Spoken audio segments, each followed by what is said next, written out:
Radio Publique Africaine.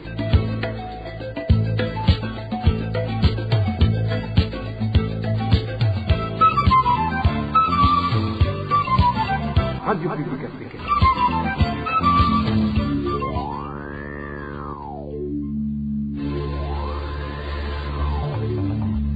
C'est le moment de suivre le journal parlé en français.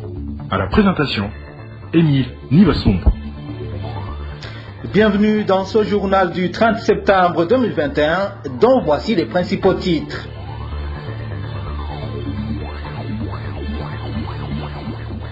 Caporal-chef Innocent Gashirahamwe enlevé hier soir au quartier Tcharama au vu des policiers. Ce militaire était détesté par ses supérieurs selon le président du FOCODE que vous allez suivre tout à l'heure. Il n'a finalement passé qu'une seule nuit dans les cachots du camp chinois. L'officier militaire surnommé Nyega Nyega était accusé de passer à tabac un autre militaire.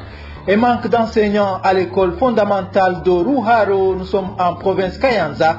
Les élèves passent tout leur temps à déambuler dans les rues. Nous allons également en parler au cours de ce journal. C'est tout pour le sommaire. Le développement, c'est tout de suite.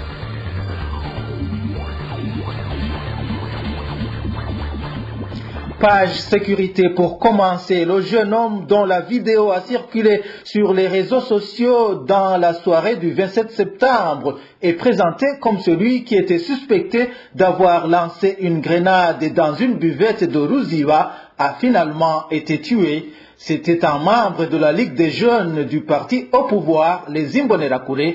Le point avec Dani Claire Iratumva. Il s'appelait Dieudonné Habonimana et était un jeune de la milice Imbonerakure. Il était natif du quartier Gisio en zone Kanyosha et participait dans des activités de mobiliser les autres pour participer dans des activités du parti CNDD-FDD.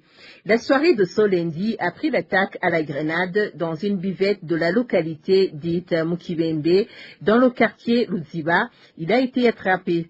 Dans une vidéo qui a circulé sur les réseaux sociaux, cet Imbonerakure a été présenté comme celui qui a fait exploser cette grenade. Entouré d'une foule de gens en colère, il subissait un interrogatoire.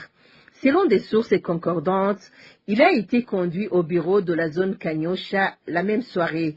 Devant 4 officiers de police dans le commandant zone et le commissaire municipal de la police et un groupe d'autres Imbonerakure, Dieudonné Habonimana a commencé à citer les noms des autres Imbonerakure et leur mode d'opération quand ils ont voulu le faire taire.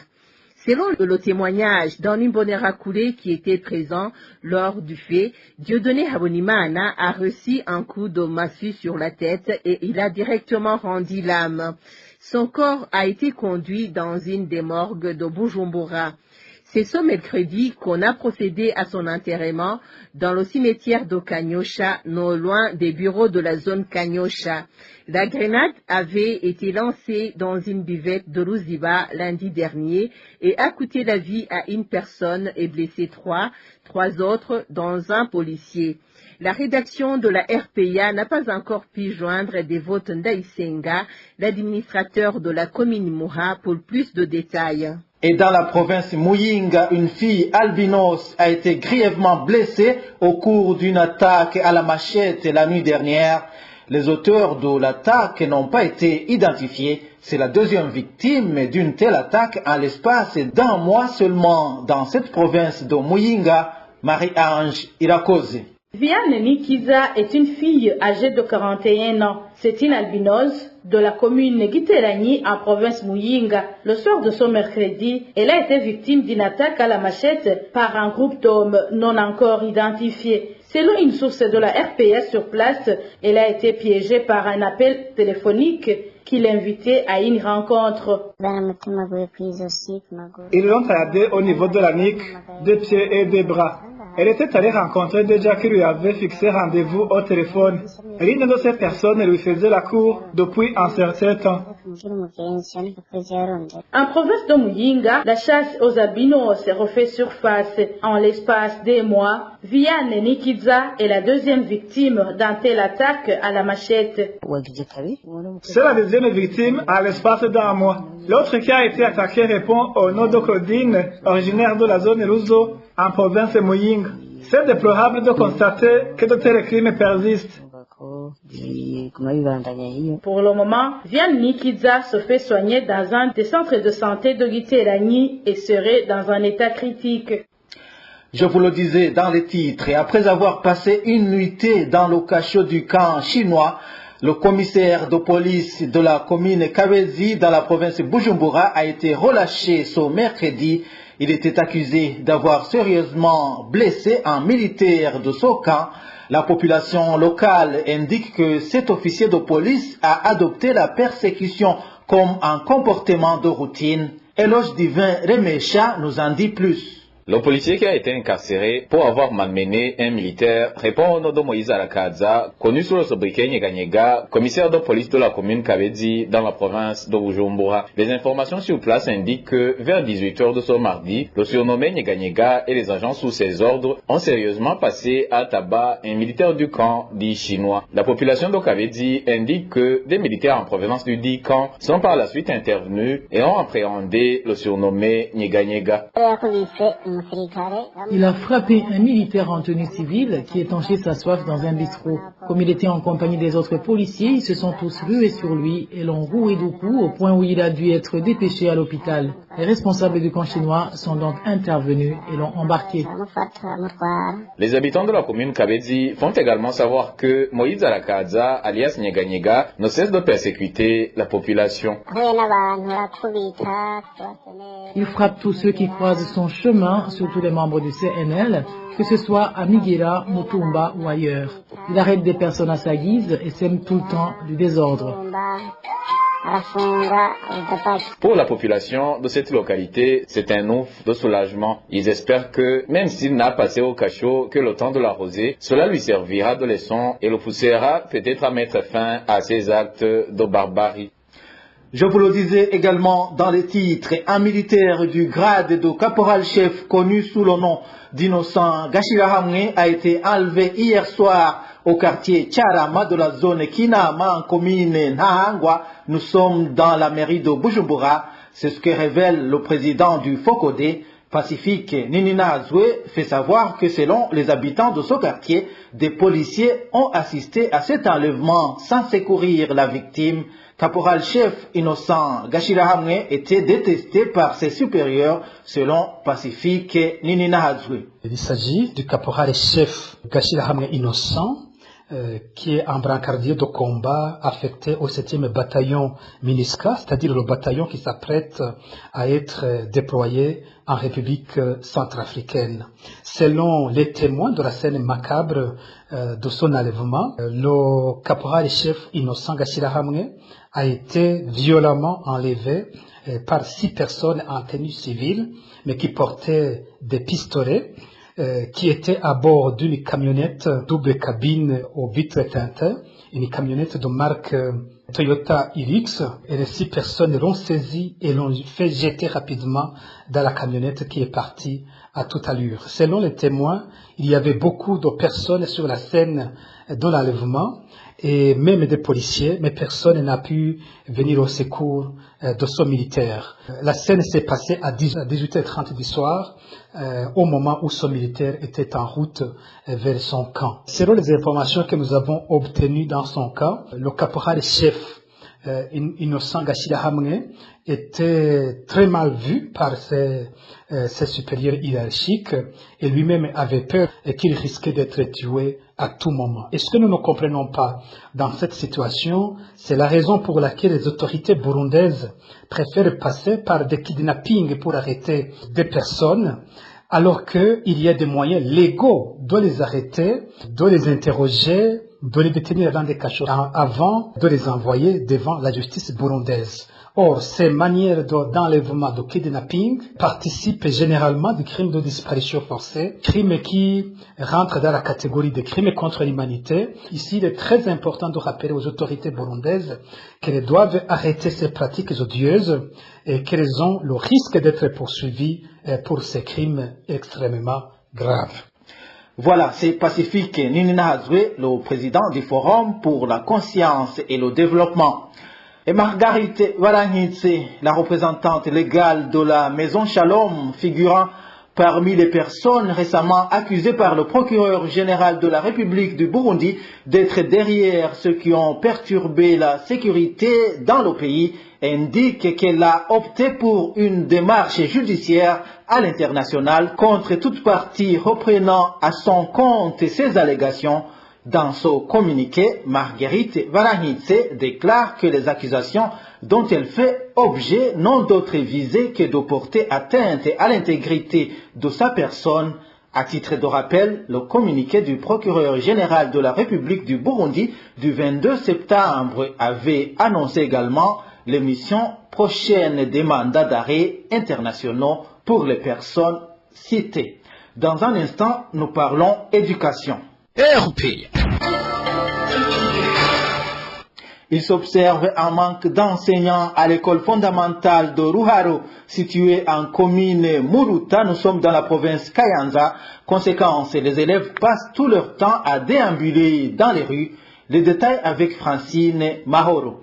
Les classes de 3e année, 4e année et 5e année, il n'y a pas d'enseignants depuis le début de cette année scolaire à l'école Ruharo dans la commune Muruta en province Kayanza. Les parents des élèves indiquent qu'ils ont transmis ce problème à la direction communale de l'éducation, mais sans succès.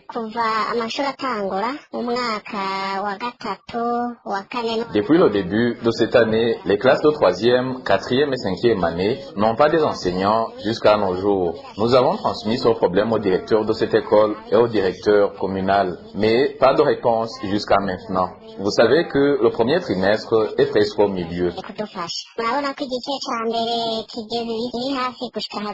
Les enseignants qui prestaient à cette école ont été transférés dans un autre établissement, ce qui fait que les élèves pensent l'État a erré dans les routes.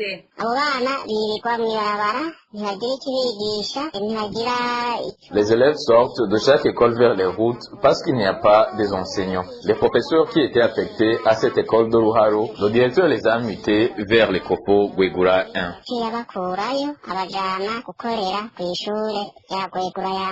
Les parents des élèves de cette école demandent aux responsables chargés de cette question de la régler. Salvatore Nyabenda, directeur de l'école fondamentale Ruharo, confirme ces informations tout en indiquant que les professeurs vacataires ont quitté cette école suite au manque de salaire. Il affirme que son problème sera résolu dans peu de jours. Les parents de la ville de Bujumbura, eux, se réjouissent de la nouvelle mesure récemment prise par le directeur provincial de l'enseignement d'interdire les renvois des élèves pour manque de frais scolaires. Ces derniers jours, les élèves en uniforme déambulaient dans les rues de la mairie de Bujumbura et les parents craignaient que ces élèves n'adoptent d'autres mauvais comportements liés au vagabondage sexuel et à la consommation de stupéfiants. Les détails avec Elvis Nyomungere. Depuis 2 jours, le directeur provincial d'éducation province Bujumbura mairie a adressé une correspondance au directeur communal de l'enseignement pour interdire tous les directeurs des écoles à ne plus renvoyer les élèves qui ont manqué les frais de scolarité. Dans cette correspondance de la RPA possède une copie. Fidèle a donné le motif qui l'a poussé à prendre cette métier, à savoir vagabondage des élèves en uniforme qui sont observés à mairie de Bujumbura. Les parents qui se sont confiés au micro de la RPA sont soulagés par cette métier du directeur provincial de l'enseignement car ils craignaient que ces élèves n'adoptent d'autres mauvais comportements liés au vagabondage sexuel et à la consommation des stupéfiants. Nous, parents de la mairie de Bujumbura, envoyons les enfants à l'école le matin. Et après quelques instants, nous les observons en promenade au centre-ville, dans les arrêts bus et un peu partout dans les quartiers. Nous craignons qu'ils adoptent des mauvais comportements liés à la sexualité chez les filles et à la consommation des drogues chez les garçons. Nous saluons la mesure qui vient d'être prise par le directeur provincial de l'éducation en province de Bujumbura mairie.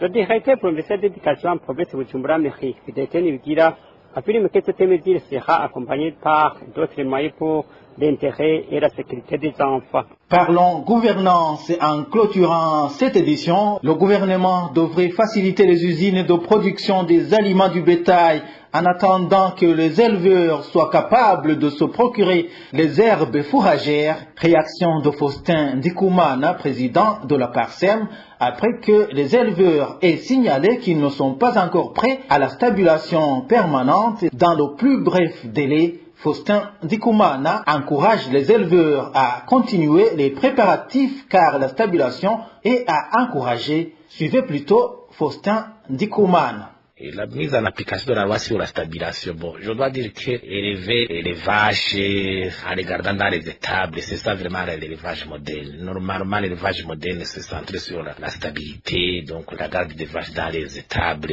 entretenues. Peut-être qu'il y a les mesures d'accompagnement n'ont pas été prises à temps, mais j'imagine que l'urgence serait que le gouvernement mette sur pied une politique de multiplication des usines qui fabriquent les aliments appropriés au bétail pour renforcer l'alimentation du bétail. Il faut vraiment la multiplication des usines spécialisées dans ce domaine parce que l'alimentation du gros bétail, notamment surtout l'élevage, vraiment, est à un prix vraiment qui n'est pas à la portée du citoyen burundais et moyen qui pourrait continuer à s'engager dans l'élevage. Et aussi le problème des terres. J'imagine que c'est un problème global, mais les éleveurs devraient voir comment s'adapter, voir comment pratiquer cet élevage intensif en les élevant quelque part de terre pour la culture de l'herbe appropriée à l'alimentation du bétail. Mais sinon, le gouvernement devait mettre vraiment beaucoup d'efforts pour soutenir les investisseurs, pour créer un cadre propice à la multiplication des usines et à engager spécialisés dans la fabrication des aliments appropriés au bétail, surtout au gros bétail. Mais sinon, l'élevage moderne reste l'élevage qui doit se faire en gardant les vaches dans les étables. Voilà, c'est Faustin Ndikoumana, le président de la PARSEM. Et voilà, c'est par ici que nous mettons un point final au journal du 30 septembre 2021. Merci à vous tous qui nous avez suivis. Emile Nibasumba, j'étais à la présentation. Au revoir.